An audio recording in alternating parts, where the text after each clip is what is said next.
हमारे बगल में ये मौलाना साहब बैठे हैं, ये डॉक्टर हैं, हम भी डॉक्टर हैं। एक मिसाल, एक आदमी लंगड़ाता हुआ चला आ रहा है,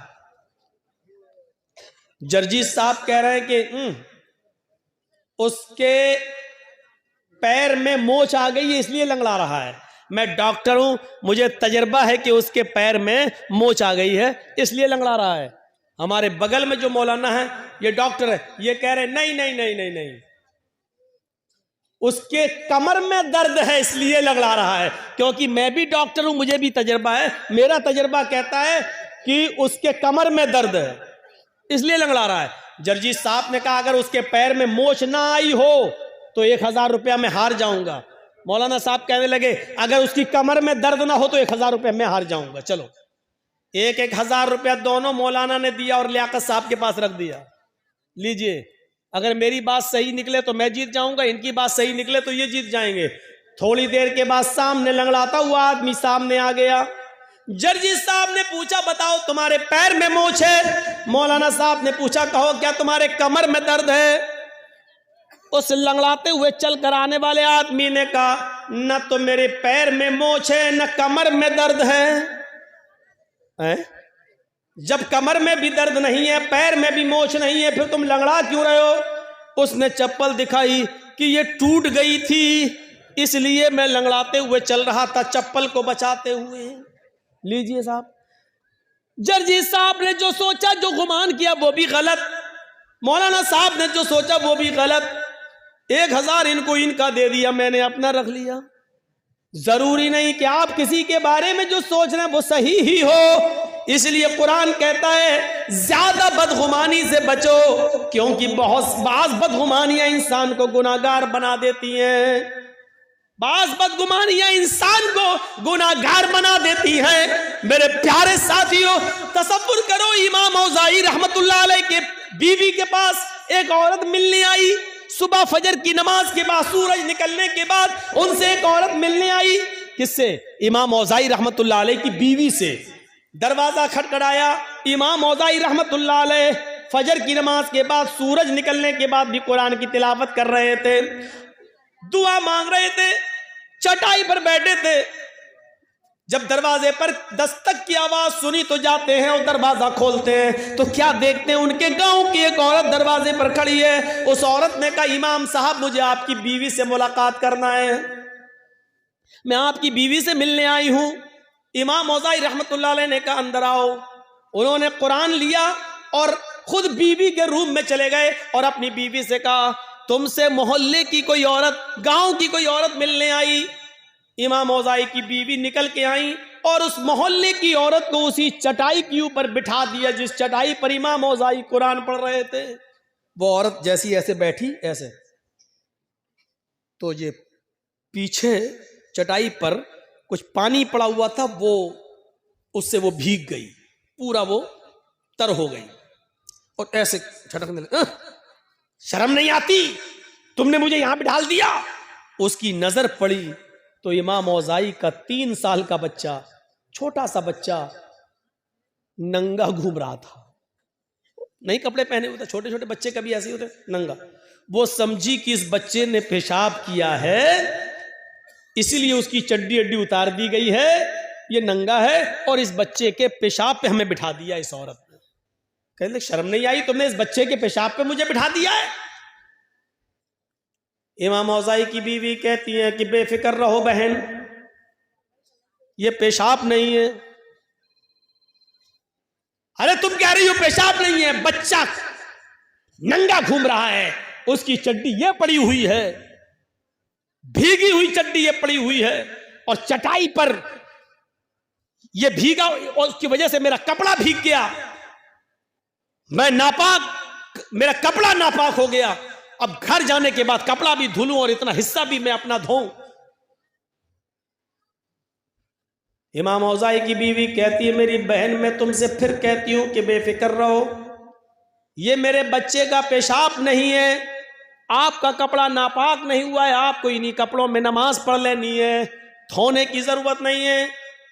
उस औरत ने कहा इमाम औज़ाई की बीवी से, इमाम साहब की बीवी, मैं कैसे यकीन कर लूं, मुझे यकीन दिलाओ। अगर ये पेशाब नहीं है तो ये पानी कहां से आया? मुझे पानी की कोई बोतल नहीं दिखाई दे रही है, आसपास कोई घड़ा, कोई मटका, कोई सुराही नहीं दिखाई दे रही है, फिर ये पानी कहां से आ गया है, मुझे बताओ। इमाम औज़ाई की बीवी ने लास्ट में आकर कहा, मेरी बहन अब सुनो, बार बार कह रही हो, मैं बताना नहीं चाहती थी लेकिन अब बताना पड़ रहा है। ये जिसको तुम पानी समझ रहे हो ये पानी नहीं है, ये मेरे शौहर हैं इमाम औज़ाई। ये फजर की नमाज पढ़ने के बाद घर में आते हैं, सूरज निकलने तक ये कुरान की तिलावत करते हैं इसी चटाई पर बैठकर, और जब सूरज निकल जाता है तो उसके बाद में ये दुआ मांगते हैं, मग़फ़िरत, तौबा करते हैं, इस्तिग़फ़ार करते हैं। और जब अल्लाह से ये तौबा करते हैं, मग़फ़िरत की दुआ करते हैं, इस्तिग़फ़ार करते हैं, तो इतना रोते हैं, इतना रोते हैं, इतना रोते हैं कि इनके आंखों के आंसुओं से ये चटाई तर हो जाती है। आए इस गांव की औरत मेरी बहन, जिसको तुम पानी समझ रही हो, ये पानी नहीं है, ये मेरे शौहर इमाम औज़ाई की आंखों से गिरने वाले आंसू हैं। उन आंसुओं की वजह से ये चटाई भीग गई है और उस चटाई पर तुम बैठ गई हो। ये आंसू हैं, पानी, पेशाब नहीं है। बेफिक्र होकर तुम नमाज पढ़ सकती हो, तुम्हारा कपड़ा नापाक नहीं हुआ। आप गौर कीजिए, लड़का नंगा है, उसका ऊपर चड्डी उसकी वहीं पड़ी हुई है। गांव की औरत ने भी यही सोचा कि ये पेशाब होगा क्योंकि बच्चा नंगा घूम रहा है, लेकिन जरूरी नहीं कि उसने जो सोचा वो सही हो। हम कभी कभी कुछ और सोचते हैं और निकलता कुछ और है, हकीकत कुछ और होती है। इसलिए इस बात को सोचने की कोशिश जरूरत है, हम किसी के बारे में ज्यादा बदगुमानी ना करें। अमीर माविया रहमत रज़ी अल्लाह ताला अन्हु की बीवी भी अपने घर में मेहमान नवाजी पसंद नहीं करती थी। मेहमान आ जाए, बहुत सी औरतें ऐसी होती हैं, घर में खूब अच्छा खाओ पकाओ, शौहर बच्चों को खूब खिला देंगी, लेकिन जहां उनके घर 2 दिन मेहमान आ जाए, 2 मेहमान, लो आ गया, अब इसके लिए जागो। ऐसा लगता है ये शादी करके नहीं लाया, नौकरानी बना के लाया हमें अपने घर में। अमीर माविया के घर में एक मर्तबा एक मेहमान आया और उसने कहा कि मुझे 2-3 दिन रुकना है। कहा ठीक है रुको, बाहर का कमरा दे दिया, खाना वाना खिलाया। अमीर माविया की बीवी को मेहमान नवाजी पसंद नहीं थी, वो सोचने लगी कि कुछ कमी निकालूं। कहा क्यों, ये मेहमान है, कहाँ, कितने दिन रहेंगे? कहा पता नहीं कितने दिन रहेगा, 3 दिन तो वैसे ही उसका हक है, 3 दिन तक तो मैं उसको कुछ कह ही नहीं सकता, 3 दिन के बाद अगर रहता है तो उसकी मर्जी। अच्छा ठीक है। शाम का वक्त हुआ, इमाम अमीर माविया की बीवी ने सोचा कोई ऐसी कमी निकालूं, इसको घर से निकलवा दूं। इशा की नमाज के बाद अमीर माविया ने उस अपने मेहमान के कमरे में चटाई रख दी, रात में तहज्जुद पढ़ते हो तो पढ़ लेना, लोटा रख दिया, अगर वुजू बनाना हो तो पानी ये है, एक दूसरा पानी रख दिया, अगर इस्तंजा करना हो तो बाहर से दरवाज़ा खोलना और यहाँ खाली मैदान पड़ा है, यहाँ पर आप पेशाब करना हो तो यहाँ कर लेना और यहीं पर नमाज पढ़ लेना और फजर में इंशाअल्लाह मस्जिद में मुलाकात होगी। कहा ठीक है। बाहर का सिस्टम सब अलग करके अमीर माविया सो गए। थोड़ी देर के बाद जब उनकी बीवी ने देखा कि अमीर माविया सोए हुए हैं, रात काफ़ी हो गई है, कहा कि उठे और देखें कि मेहमान क्या कर रहा है। मेहमान अगर जग रहा हो और कुछ उल्टी सीधी खुराफात कर रहा हो तो अमीर माविया को जगाऊं और कहूं कि और उसको निकाला जाए। अमीर माविया की बीवी उठती हैं और अपने मेहमान के रूम तक जाती हैं और दरवाजे में कान लगाती हैं तो क्या सुनती हैं कि मेहमान बड़ा बेहुदा और गंदा गाना गा रहा है। आवाज बड़ी प्यारी थी उसकी, सुरीली। उस सुरीली आवाज में वो बेहुदा और इश्किया गाना गा रहा, बड़ा बेहुदा गाना। अमीर माविया की बीवी को एक नुक्ता मिल गया, एक पॉइंट मिल गया। वो जल्दी से जाती और अपने हस्बैंड को जगाती, उठो। कहा क्या है, इधर आओ, देखो तुम्हारा मेहमान क्या कर रहा है। अरे मेहमान क्या कर रहा है, उसका तो रूम मैंने अलग कर दिया है, उसका कमरा अलग कर दिया है। अरे इधर तो आओ, इधर आओ, उठो उठो उठो। उठाया, देखो देखो देखो। अरे कमरा बंद है। अरे दरवाजा, कान लगाओ, कान लगाओ। जब कान लगाया तो गाना बड़ा बेहुदा गाना गा रहा है। अमीर माविया से कहने लगी, देखो अभी भी इसको घर में रखोगे, ये ऐसा गाना गा रहा है, लगता है जैसे इसके घर में कोई माँ बहन बेटी ना हो, ऐसा गंदा गाना। अमीर माविया ने अपनी बीवी का हाथ पकड़ा और उसको खींच कर अपने बिस्तर पर लाए और फरमाया, जब मैंने उसके कमरे को अलग कर दिया, उसके रूम को अलग कर दिया, उसकी चटाई अलग कर दी, उसका मुसल्ला अलग कर दिया, उसका वुजू का लोटा अलग कर दिया, जब मैंने उसके कमरे से कोई मतलब भी नहीं रखा, तो तुमने दरवाजे पर कान लगाकर उसके अंदर की जासूसी क्यों की है? क्या तुम्हें नहीं मालूम मोहम्मद रसूलुल्लाह ने फरमाया, अगर घर के दरवाजे सब बंद हो और कोई तुम्हारे घर में झांकने की कोशिश करे, सुराख से या दीवार पर चढ़कर या किसी सांस से अगर तुम्हारे घर की जासूसी करे और तुम्हारी नजर पड़ जाए, तो बाहर निकल कर तुम उसकी दोनों आंखें फोड़ सकते हो, तुम्हें कोई गुनाह नहीं। तुम उसकी जासूसी क्यों कर रही हो? वो अंदर क्या कर रहा, हमें क्या मतलब? भाई अंदरूने खाना से हमें क्या मतलब, वो घर के अंदर क्या कर रहा है? तुम्हें किसी के घर के अंदरूनी मामले से क्या लेना देना? तुमने जासूसी क्यों की? अमीर माविया की बीवी बोलती, अब भी मुझी को कहोगे? कहा हाँ तुम्ही को कहूंगा, अल्लाह के रसूल ने जासूसी से मना किया, तुमने जासूसी क्यों की? चलो लेट जाओ, सो जाओ। ये देखो इनको बताया तब भी हम ही को डांट रहे हैं। ठीक है सोती हूं। अब वो सोने लगी। अब अमीर माविया देख रहे हैं कि ये सो जाए तब मैं जाऊं उसको समझाऊं, अकेले में ये सो जाए। अब वो देख रहे सोए कि नहीं। काफी देर के बाद उसको नींद आई और थोड़ी देर के बाद नाक का जनरेटर चलने लगा, खर्र खर्र। अमीर माविया समझे हाँ बेहोशी में हो, अब सो गई है। अब उठूं और उसको समझाऊं, अब मैं अपने मेहमान को समझाऊं। अकेले में नसीहत करो तो ज्यादा फायदा करती है।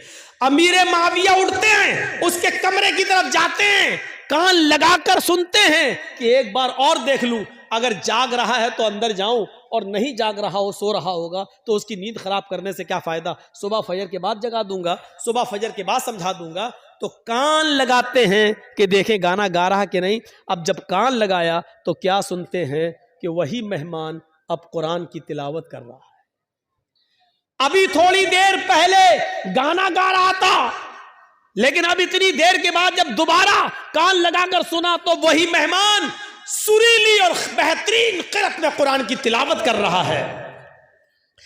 अमीर माविया भागते हुए गए और अपनी बीवी को उठाए, उठ उठ उठ उठ। क्या? अरे उठ तो। अरे मैं इतनी गहरी नींद में सो रही थी, तुमको क्या सुबह नाश्ता हमें बनाना है, दोपहर में खाना हमें बनाना है, मेरी जान पर इतने काम पड़े हुए हैं, तुमने मुझे उठा दिया। और इधर आओ। क्या है? सुन सुन, कहने जासूसी करना तो मना है, फिर क्यों करवा रहे हो? अरे कर तो पहले, सुन तो। खुद मना करते हो, खुद सुनवाते भी हो। कहां पहले सुन। बड़ा बहरूपिया है ये तो। क्या? अभी तो गाना गा रहा था, कुरान पढ़ रहा है। कहां? अच्छा ये बताओ जासूसी क्यों करवाई? कहा मेरी बीवी, जासूसी यकीनन मना है, लेकिन हम में और तुम में फर्क है। तुमने मुझे मेरे भाई की बुराई दिखलाई, तुमने मुझे मेरे भाई की बुराई दिखलाई, और मैंने तुम्हें अपने भाई की खूबी दिखलाई। अल्लाह के नबी फरमाते हैं, बुराइयों पे पर्दे डालो और खूबियों को बयान किया करो। हम खूबी बयान कर रहे हैं, देखो ये मेरे भाई की एक अलामत। वो तो ठीक है, लेकिन बहरूपिया गाना क्यों गा रहा था? का सुबह निपटेंगे। फजर की नमाज दोनों ने जमात से पढ़ी, और फजर की नमाज के बाद अमीर माविया ने उससे रात का मंजर बयान किया कि तुम गाना गा रहे थे और बाद में कुरान। तो उसने कहा जब आपको मालूम ही हो गया है तो सुन लो, मुझे बहुत टेंशन है, मेरी जिंदगी गमों में घुली जा रही है, मुझे एक पल भी सुकून नहीं मिलता है, इतने टेंशन है, इतने गम है। जब मुझे बहुत ज्यादा गम होते हैं और जब गमों की वजह से मुझे नींद नहीं आती है, करवटें बदलता रहता हूं, तो फिर मैं गुनगुनाने लगता हूं, गाना गाने लगता हूं, अपना दिल बहलाने की कोशिश करता हूं, लेकिन गाना गाने की वजह से मेरे गम और बढ़ते जाते हैं, मेरी उलझनें और बढ़ती जाती हैं।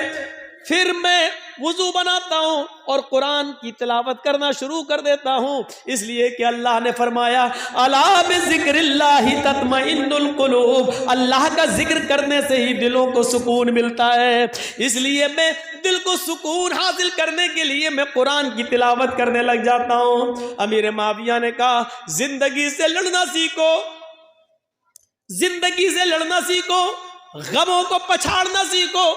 गम हर इंसान की जिंदगी में आ सकते हैं, इससे लड़ना सीखो, गमों पर सब्र करो। और जब तुम्हें गम बहुत ज्यादा आ जाया करें और जब तुम्हें सोने न दिया करें तो तुम कुरान पढ़ लिया करो, इसलिए कि अल्लाह के ताला ने कहा है कुरान का की तिलावत ही तुम्हारे दिलों को सुकून पहुंचा सकती है, तुम्हारे दिलों को सुकून दे सकती है। जिन लोगों को टेंशन बहुत रहता है, सुन लो, जिन लोगों को बहुत ज्यादा दिमागी उलझन रहती है, जो लोग बहुत ज्यादा दिमागी टेंशनों के शिकार हैं, मेरी 3 बेटियां 4 बेटियां बड़ी हैं, जवान है, शादी नहीं हो रही है, मेरा बच्चा बड़ा हो गया है, शादी के लायक हो गया, फिर भी माँ बाप की बात नहीं सुनता है, फिर भी घर देर से आ रहा है, जिनको 50 किस्म के गम खाए जा रहे हैं, उनको एक दुआ सिखला कर जा रहा हूं। ये दुआ को अपना वजीफा बना लो, ला हौला वला कुव्वता इल्ला बिल्लाह।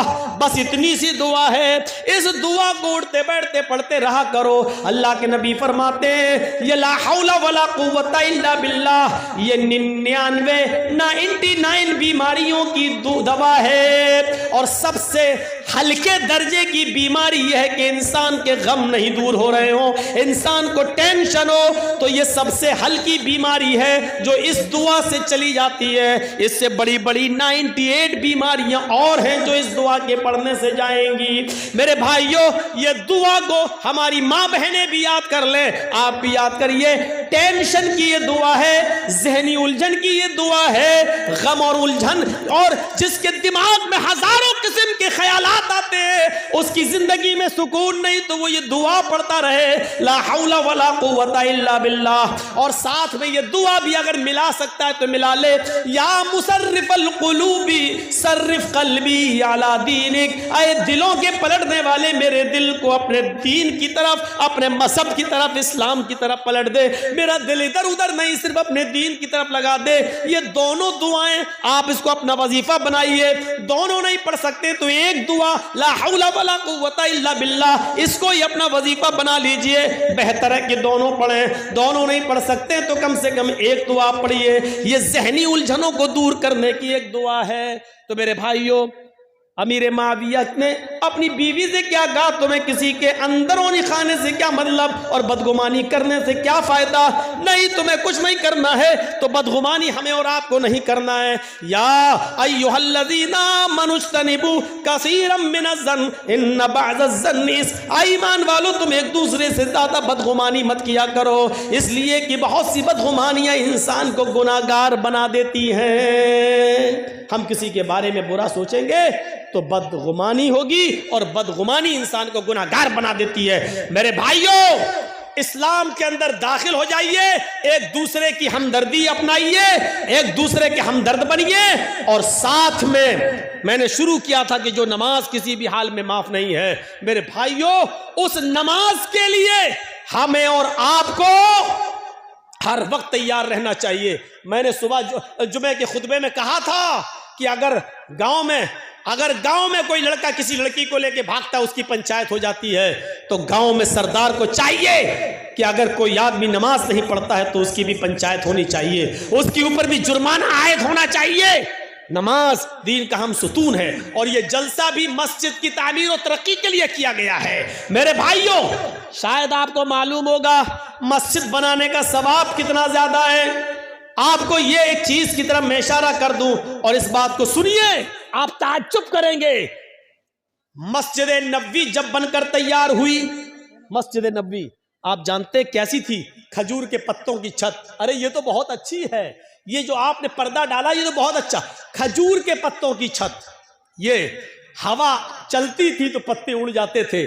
अल्लाह के रसूल सजदे में, अल्लाह के नबी ने कहा अल्लाहु अकबर, नमाज पढ़ाई, रुकू में गए, हवा तेज हुई, समी अल्लाहु लिमन हमीदा का, हवा और तेज हुई, अल्लाहू अकबर कहकर सजदे में सर रखा। हवा इतनी तेज हुई कि खजूर के पत्तों की छत उड़ गई, आसमान से पानी गिरने लगे और पानी के कतरे जमीन पर गिरते जमीन से मिट्टी उटकती और मुहम्मदुर रसूलुल्लाह के चेहरे पर पड़ती। अल्लाह के नबी ने जब नमाज पढ़ा कर सलाम फेरा, सलाम अलैकुम बरहमतुल्लाह, सलाम अलैकुम बरहमतुल्लाह, और चेहरा जब सहाबा की तरफ किया, सहाबा ने उस चेहरे पर मिट्टी लगी हुई देखी, जिस चेहरे को कभी देखकर हसन इब्ने साबित ने कहा था, वह अहसन मिनका लम तरा कत्तु ऐनी व अजमल मिनका लम तलिद निसाउ। दुनिया में आपसे ज्यादा हसीन बेटा पैदा ही नहीं हुआ और आपसे ज्यादा खूबसूरत बच्चा दुनिया की किसी औरत ने पैदा ही नहीं किया। और जाबिर इब्ने सबुरा ने कहा था, आए चांद तू क्यों निकलता है, आए चांद तेरा चेहरा मेरे नबी के चेहरे से अच्छा नहीं है, आए चांद तेरे चेहरे को भी अगर हुस्न और खूबसूरती और रोशनी मिली है तो वो मेरे नबी के चेहरे से मिली है। ये जाबिर इब्ने सबुरा ने कहा था, मेरे भाइयों उस चेहरे पर आज मिट्टी लगी हुई देखी। सहाबा ने कहा, अल्लाह के रसूल क्या इस मस्जिद के लिए हम पक्की छत न बनवा दें? आपने कहा, इस छत के लिए बहुत से पैसों की, दौलत की जरूरत है। सहाबाए किराम ने ताउन करना चाहा। हजरत उस्मान गनी उठे और फरमाया, किसी एक से भी लेने की जरूरत नहीं है, इस मस्जिद नबवी की पूरी तामीर मेरी जिम्मेदारी है। एक आदमी हर साहबी देना चाह रहा था, लेकिन एक ही साहबी ने कहा, बस जितना भी खर्चा होगा मैं लगाऊंगा। क्या आपके इलाकों में ऐसे सरदार नहीं मिलेंगे, ऐसे सरपंच नहीं मिलेंगे, ऐसे अमीर लोग नहीं मिलेंगे जो मस्जिद की एक एक चीज ले लें? दीवार हम खड़ी कर देंगे, पत्थर हम लगवा देंगे, ये हम करवा देंगे, वो हम करवा देंगे। एक एक जिम्मेदारी अगर एक एक सरदार ले ले तो आसान हो जाए। हजरत उस्मान गनी ने अकेले कर दिया। और सोचो, उस मस्जिद नबवी के बनने के बाद भी अल्लाह की कसम उस मस्जिद के अंदर फिर महीने नहीं, कई 1 या 1.5 साल का अरसा ऐसा गुजर गया कि मस्जिद बनने के बाद मदीने के सहाबा के पास इतना तेल नहीं था कि इशा की नमाज के वक्त चिराग जलाया जा सके और नमाज पढ़ने वालों के लिए नमाज के वक्त चिराग जलाकर चिराग बुझा दिया जा सके। 1 साल 1.5 साल तक मस्जिद नबवी के बनने के बाद भी मेरे भाइयों इशा की और फजर की नमाज अंधेरे में पढ़ी गई, अंधेरे में पढ़ी गई। एक दिन अल्लाह के रसूल इशा की नमाज पढ़ाने के लिए आए तो क्या देखते हैं कि मस्जिद के कोने में चिराग जल रहा है। इशा की नमाज पढ़ाने के लिए जब आते हैं तो मस्जिद के कोने में चिराग जलता हुआ देखते हैं। उस चिराग की रोशनी में आज इशा की नमाज के वक्त जितने सहाबा मस्जिद नबी में जमा है, आज आप उनके चेहरों को देख रहे हैं। आपने पूछा, ये चिराग किसने जलाया? इस मस्जिद नबी में आज ये चिराग किसने जलाया? कौन लेके आया? एक सहाबी उठते जिनका नाम तमीम दारी है। वो सहाबी उठते और कहते हैं, अय अल्लाह के नबी, ये चिराग मैंने जलाया है, मेरे पास फाजिल तेल था, मेरा खर्चा अपने घर का चल जाएगा। मैंने देखा कि अल्लाह के घर में अंधेरा रहता है, मैं तेल ले आया, मैंने चिराग बनाया और जला दिया। अय अल्लाह के रसूल सल्लल्लाहु अलैहि वसल्लम, ये चिराग मैंने जलाया है। अगर चिराग की रोशनी में नमाज पढ़ना नाजायज हो या गलत हो तो मुझे माफ कर दीजिए, मैं ले जाऊंगा। अल्लाह के नबी ने कहा, नहीं आए तमीम, नहीं, नाजायज नहीं है, बल्कि तुमने आज बहुत बड़ा काम किया है। आपने नमाज पढ़ाई और नमाज पढ़ाने के बाद साहबा की तरफ चेहरा किया और चेहरा करने के बाद फरमाया, आए तमीम, आए तमीम, कद नव्वरतल इस्लाम। आए तमीम, तूने आज मस्जिद नबी को रोशन नहीं किया है, तूने आज सिर्फ अल्लाह के घर को रोशन नहीं किया है, आज तूने चिराग जलाकर पूरा इस्लाम चमका दिया है, पूरा इस्लाम रोशन कर दिया है, पूरे इस्लाम को एक नई रोशनी दे दी है। मेरे भाइयों, जब जब मस्जिद के अंदर एक छोटा सा चिराग जलाने पर इस्लाम की रोशनी करार दे दिया गया है, तो मस्जिद में बढ़ चढ़कर हिस्सा लेना कितना बड़ा सवाब होगा। हमें और आपको ये सोचना चाहिए, ये 5-5 और 10-10 रुपए का चंदा मांगते हुए और लोगों को करते हुए और आपको देते हुए शर्म आनी चाहिए। मैं ये नहीं कह रहा हूं कि नहीं देना चाहिए, शर्म ये आनी चाहिए कि हम अल्लाह के घर के लिए 10 रुपए दे रहे हैं, जबकि हम अपनी गाड़ी में 100 रुपए का 1 लीटर पेट्रोल भरवा लेते हैं जो उससे ज्यादा होता है। इस बात पर शर्म आनी चाहिए कि हमारे बच्चे 20, 25, 50 रुपए की जो टॉफियां और चॉकलेट हमसे खा जाते हैं और हम मस्जिद को 10 रुपए का चंदा दे रहे हैं। मेरे भाइयों, मेरा वक्त 1 बजे तक खत्म हो चुका है, लेकिन आपसे चलते चलते इतना जरूर कहूंगा कि मुझे थोड़ी देर 10 मिनट तक स्टेज पर रहना है। 10 मिनट तक मैं अपनी मोहब्बत का इजहार देखना चाहता हूं। आप जो 20, 22, 25 साल से मुझे यहां बुला रहे हैं, इस मस्जिद के लिए चंदा किया गया है, इन दोनों हदीसों को मैंने आपके सामने पढ़ के सुना दिया है। अब यह देखता हूं आपका जज्बा, आपका ईमान और अपनी मोहब्बत की, आपको मेरे ताल्लुक से आपके दिल में क्या मोहब्बत है कि सिर्फ नाम के जर्जी साहब मशहूर है या मेरी बात को भी आप उसका भी लिहाज रखते हैं। 10 मिनट में आप मेरे हाथ पर कितना पैसा ला सकते हैं इस मस्जिद के लिए, ये मुझे आज आपकी मोहब्बत देखना है। अपने ताल्लुक से भी और इस्लाम के ताल्लुक से भी माइक नहीं रहेगा। हम उस तरीके की दुआएं भी नहीं देते कि अल्लाह तुम्हारे रिस्क में बरकत दे, अल्लाह ये करे ना। हम चंदा करते वक्त इस तरीके की दुआओं को हम जायज समझते हैं। हम तो बस इतना जानते हैं, आप लाइए और खुद दिल में नियत कर लीजिए कि ये सवाब किसको पहुंचाना चाहते हैं आप, और आपके दिल की नियत के मुताबिक आप खुद चंदा दीजिए, ताबुन कीजिए। आप जो नियत करेंगे आपको आपकी नियत के मुताबिक सवाब मिलेगा। अगर आप चाहते हैं कि मेरे